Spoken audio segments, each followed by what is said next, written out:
Hi class, another simple tutorial on threading. So this tutorial will have a thread identifier, right? Just as I showed you that every process in the system like Windows has a process identifier.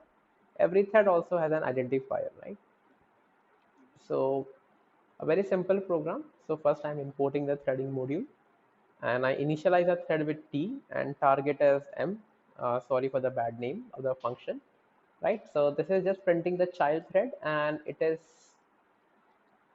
invoking the current thread module, and within that I'm invoking the ident attribute. So this attribute basically provides the identification and hence the name ident, right? Similarly, I'm invoking the same module from the main, right? So just let us execute this code.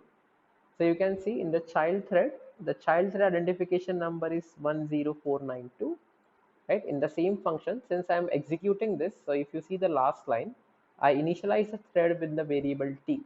So when I'm using t is the indent, right? And t basically was targeting this particular function, right, which was nothing but the child thread. Hence you see this number appears twice. And for the main thread I'm just saying threading dot current thread, right? So whatever is the current thread, it will invoke that particular thread and prints its identification. So since this is the main thread, so main thread is 3400 and child thread is 10492.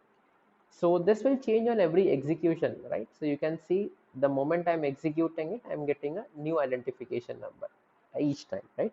Because when you execute a process at the runtime, the operating system will give you a temporary identification number for a process as well as thread, right? So that's it for this tutorial.